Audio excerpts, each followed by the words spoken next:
Hi, welcome to another episode of the Kilted Chef. My name is Dave Knight. Today's recipes are going to be a steamed Asian bao bun, like a rice cake bun, stuffed with a classic southern barbecue. We're going to follow that up with a coconut crémeux, or coconut pudding basically, with a mango pearl and a shaved chocolate on top for a refreshing summer dessert.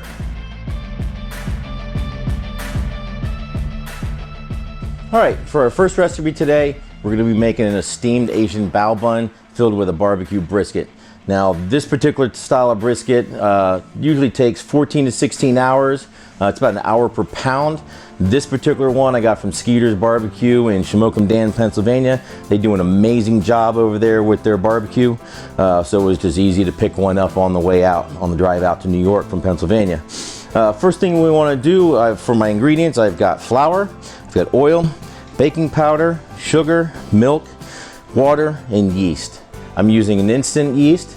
This way it dissolves fast. I don't have to wait for it to dissolve, and we're going to go with that. So the first thing we want to do is what's called a straight dough method. So straight dough method involves water. Slide this out of the way so you can see. Water in the bowl. Sprinkle your yeast over the top. Start it hydrating. Now, with the straight dough method, we want to keep salt, sugar, baking powders, baking sodas, things like that, all the other ingredients away from the yeast, just so we don't accidentally kill the yeast and keep it from rising and activating. So we're going to create a barrier with our flour. And all these recipes can be found on the website. We also have a cookbook coming out. Once these 12 episodes are done, we'll put that together. So now I've got my sugar, do the baking powder, vegetable oil, and the milk. I'm trying to do as much of this by hand in case anyone doesn't have a machine at home to see how easy this is. You certainly can do this in a mixer with a dough hook or a hand blender with a hook attachment. It's just as easy to do it by hand. And just gently stir all the ingredients together. Again, with the instant yeast, as long as you disperse it throughout the weight of the product, you'll be fine. Once the ingredients start coming together, basically pressing down, folding in half. Press down, fold in half. This is going to be a very soft dough. If it's too dry, add a little bit more water. And the more you knead it, the more gluten development you get, and it'll start tightening up and start cleaning the dough off your fingers. Again, if the dough starts tearing, then you're starting to get overmixed and you want to stop. And you can see the dough's coming together because it's starting to clean the bowl. Got a nice soft dough. And just rub your hands together and it'll beat up the dough, get it off. All right, and that's what you want in a dough. You want something that's kind of stretchy and elastic, that's not tearing, okay? And we're gonna let this rest about 5 minutes. We're gonna put it in the refrigerator. It's easier to work with when it's cold, all right? Taking what I have learned over the past 30 years, I have perfected this 200-year-old traditional honeycomb candy recipe, which led to blending of sweet, savory, and spicy flavors with raw honey. The generations of our past used this process to preserve the honey throughout the winter months, much as they processed and stored fruits, vegetables, and other fresh foods.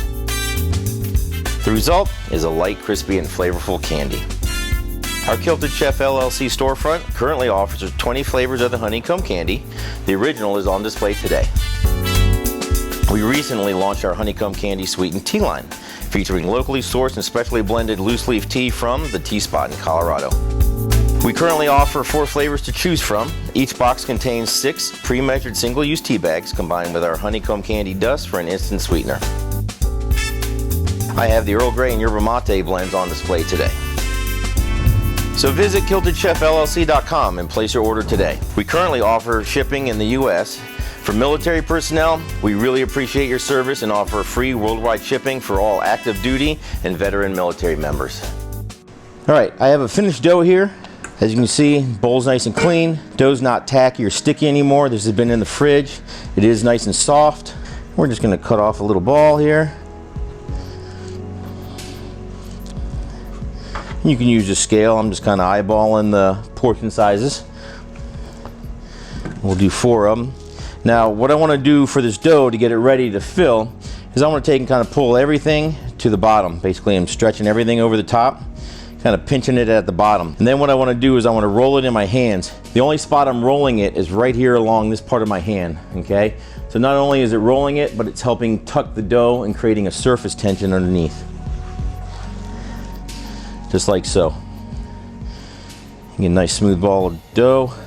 And again, the dough is only rolling on this part of my hand.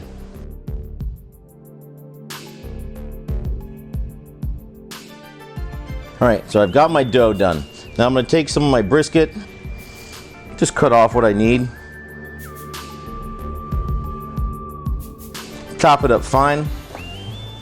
Now if you notice, my grains are going this way on the brisket, so I'm cutting across the grains, okay? That way it makes it even more tender, more fall apart in your mouth. If you go with the grain, you end up with really long strands of meat that kind of get stuck in your teeth. It's tough to chew on. So now that I've got this all chopped up, I'm ready to stuff the steam buns. Take your thumbs and just kind of spin the dough and create a little well or dimple. Try and keep the dough an even thickness as you're doing this. Take some of the barbecue. You can certainly add sauce to this if you like. I think this particular brisket that's done by Skeeters is just really tender and has great flavor on its own. Pinch it all up underneath, and there's one. Now after I'm done with these, I want to set these aside and just let them rest. Let that yeast have time to start activating, leavening the dough, so I get a nice soft finished product.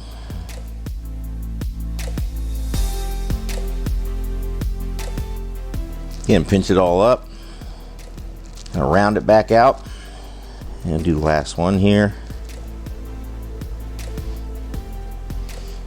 And never worry about having extra brisket, because it'll never go to waste. All right, I'm gonna take my knife, make a little X on the top.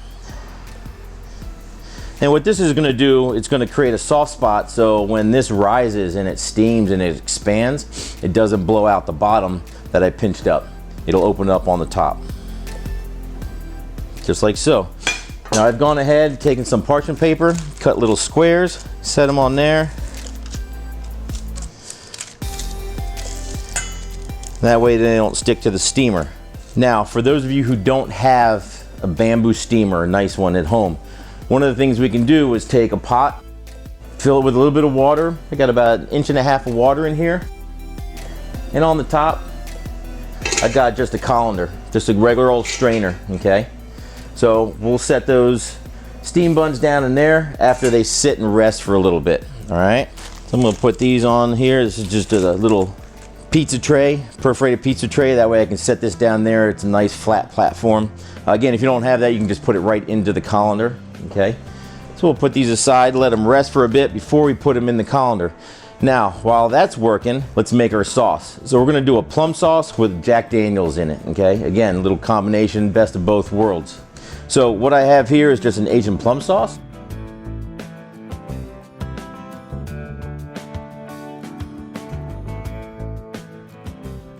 And some Jack Daniels. One of the things you want to be careful when you're cooking with alcohol is when it flames, okay? If it does catch flame. If not, we're gonna make it flame. And we're gonna do that using a little torch. So once this steam starts, that's what catches flame. And that's the alcohol burning off, and we want to burn that off. Again, just don't stand over it waiting for it to do that. I have had students when I was teaching do that, and it comes up and then there's no eyebrows. And that's one thing you'll notice, that all culinary instructors carry a big fat Sharpie. That way we can draw those eyebrows back on. And that's it. Once that alcohol burns off, sauce is done. All right, let's put one of these buns in. As you can see, this one here, I've let it give it time to kind of proof and rest, and you can see it's grown. That goes in right in the bottom. Put the lid back on. Let's turn that up a little bit. All right, while we're waiting for that, I'm gonna take one of my plating spoons.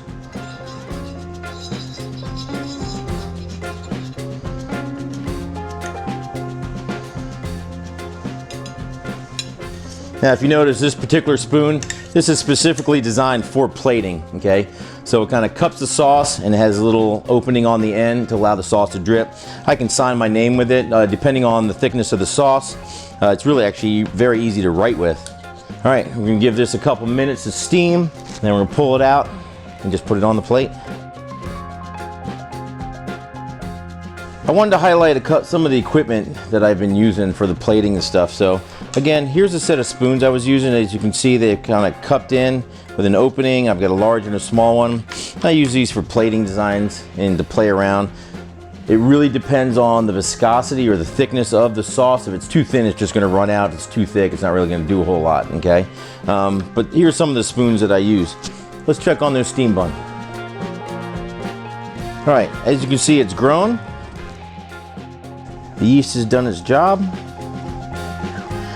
We'll just stick that on the plate, on a puddle of sauce, and that's all there is to it. That easy. Let me cut one open. And there it is. Nice steaming, hot, fresh southern brisket in there with an Asian steam bun finish.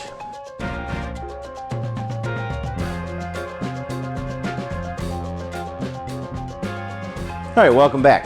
For our next recipe, we're gonna do the coconut crémeux. It's basically a coconut pudding. Crémeux is just a fancy word that means I can charge more on the menu. But basically, it's a creamy coconut pudding. We're gonna do mango pearls on there. And the pearls are just these tapioca pearls, which they use for boba. Okay, this is what they look like uncooked. This will kind of give you an idea of what they look like cooked. Now, you cook them raw and plain without any flavor. And then when you store them, you put them in a sugar syrup. I can flavor the syrup any way I want. For this particular one, I use mango puree and added it to that. Leave it overnight or a couple nights and it'll soak up that flavor, okay? So it'll add that mango pearl to the coconut to complement the coconut. Now the first thing we want to do is bloom our gelatin. Now by blooming gelatin, you always do it and start it in cold water, always. Never do it in hot water. And I put the gelatin in. As you can see, it's become this kind of gelatinous mass, which is what we want. It's nice and soft, okay? So we're gonna add a hot liquid to that. Now our hot liquid is gonna be the coconut milk and the sugar, okay? So we're gonna sweeten this up. It's not pre-sweetened. Just get that into your pot. Sprinkle your sugar over the top. Stir it in. Again, whenever you're cooking with sugar, if I'm adding it to the coconut milk or whatever ingredient I'm adding the sugar to, always stir it in. You don't want to leave a lump of sugar sitting at the bottom of the pot in case it'll burn, or the heat might cook that one solid lump of sugar that's not hydrated, and it'll end up burning or scorching your pan as well as your dish. All right, now we want to dissolve the sugar, so we don't want any of that graininess. And how I'm finding that graininess, if I run the back of my spoon across the bottom of the pan, I can feel the sugar, okay?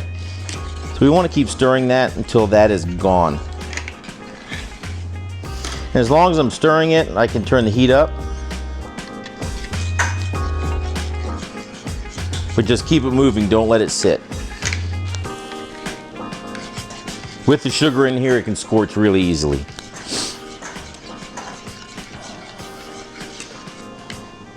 Again, running the back of the spoon across the bottom of the pan. The sugar is dissolving. I don't feel as much of the graininess or the grittiness in the bottom of the pan. Now we want to heat this up because what we're going to do is we're going to pour it over our gelatin. This is what's going to set the coconut. So I've got the gelatin bloomed in cold water in the pan. I'm heating this up, going to pour it over. The heat will dissolve the gelatin. And then we're going to pour it in a bowl. I do have a bowl in the freezer. That way, as soon as I pour it, it starts to set right away. Now what I'm looking for is those wafts of steam that are coming off this. Also using the back of your finger, it's really starting to warm up now. I can see the steam. I don't need to boil this for any length of time. I just want to get it hot. Again, just keep it moving, especially if you have it over high heat. If you have it on lower heat, you can kind of walk away and not worry about it burning. Now it's really steaming. Pour it over your gelatin. I'm using the tip of the spoon to grab the gelatin. And as you can see, the gelatin's already dissolved. It's about a quarter of the size of the mass it was when it started. And just keep it moving until you see the gelatin completely dissolved. All right, I see that the gelatin is completely dissolved. As I'm moving it around, I'm not finding any of the mass of gelatin anymore. Let me grab a bowl. And